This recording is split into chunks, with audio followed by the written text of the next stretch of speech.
আসসালামু আলাইকুম আমার ভিউয়ার্স আপুরা ভাইয়েরা। এই তো আমার ছুটির দিনের একটা নতুন ব্লগ নিয়ে চলে আসলাম। তো সকালবেলা নাস্তা খাওয়ার পরে আমি আদা এবং তুলসী পাতা দিয়ে একটা চা তৈরি করে নিচ্ছি। এই চাটা আমার বাসার সবাই খুবই পছন্দ করে এবং শরীরের জন্য খুবই ভালো। এখন ওয়েদার যেহেতু অনেক মেঘলা আর প্রতিদিনই বৃষ্টি হচ্ছে, আর এই দিকে আমি একটা হেয়ার প্যাক তৈরি করতেছি। এটা চুলের জন্য খুবই ভালো, চুলের অনেক গ্রোথ বাড়ায়। তো এখানে আমি মেথি, তিসি এবং তেজপাতা, এলবারা এগুলো দিয়ে জাল দিচ্ছি।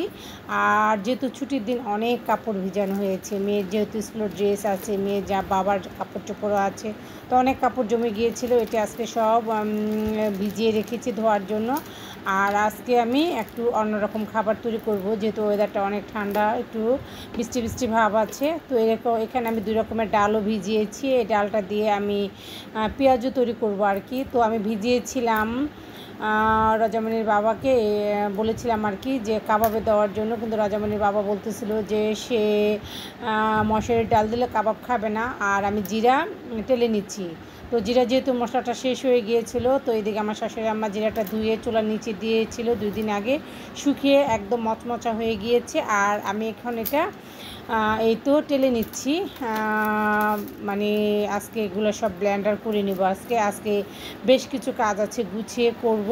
আর এই তো সাদা মশলা, মানে সাদা মাংস রান্না করব। এখানে মশলা দিয়েছি টক দই আর আদা রসুন দিয়ে দারচিনি এলাচি দিয়েছি। তো টক দইটা যেহেতু ডিপ ফ্রিজ থেকে নামিয়েছি, বরফ টরকমভাবে এখনও ছোটেনি। আর আমি ভালো করে কষিয়ে এটা মাংসটা দিয়ে দিলাম। এখন সিদ্ধ হতে যতটুকু সময় লাগবে।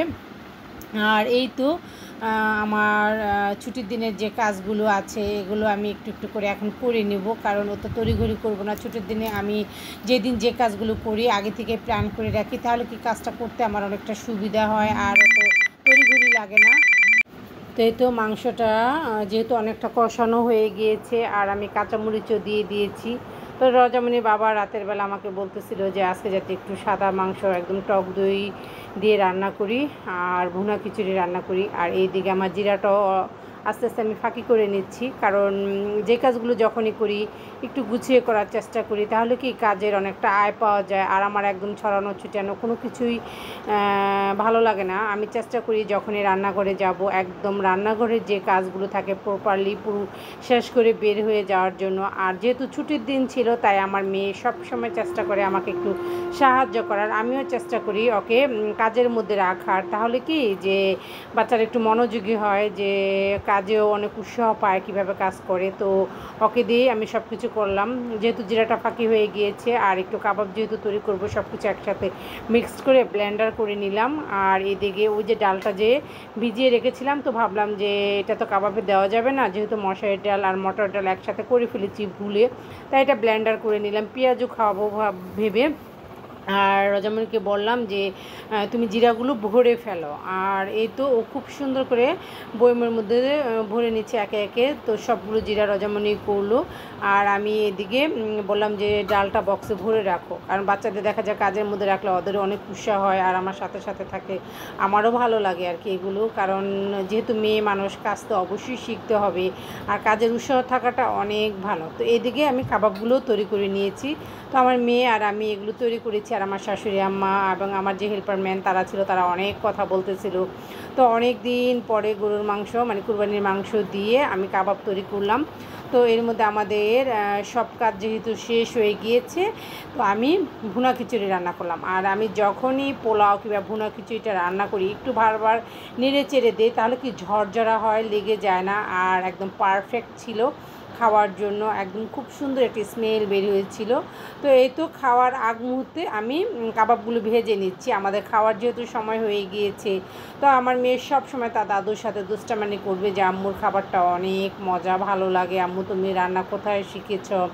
আমি আমার মেয়েকে বলি রান্না করতে করতে হাত এসে যায়, রান্নার শিখতে হয় না, কারণ রান্না করতে করতে একটা এক্সপিরিয়েন্স বেড়ে যায়। তো এর মধ্যে আমি সালাদও তৈরি করে নিয়েছি, আমার কাবাবগুলো ভাজা অলরেডি হয়ে গিয়েছে। এখন আমরা গরম গরম খাওয়া দাওয়া করবো। তো রজমানির বাবারটা রেখে দিয়েছি, ও নামাজ পড়ে আসলে আমি গরম গরম ওরটা ভেজে দেবো। এখন আমাদেরটা তুলে নিয়েছি, তো এর মধ্যে খাবারটা বেড়ে নেব। যে যার যার খাবার সবসময় প্লেটেই বেড়ে নেয়, আমি এরকমভাবে মেহমান ছাড়া টেবিলে খাবার দিই না। এটা ছিল আমার খাবার, আমি খাবার প্লেটে বেড়ে নিয়েছি। আর এত সুন্দর একটা স্মেল বের হয়েছে।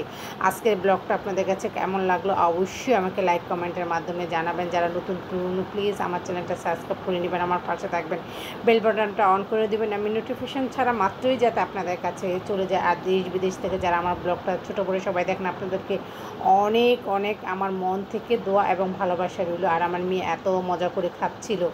তো ওই যে সকালের দিকে আদা চা খেলাম, আর এখন বিকেলবেলা হলুদ চা খেলাম। এটা যখন এই বাসায় থাকি আমি খাই এবং আমার মেয়েকে খাওয়ার চেষ্টা করি।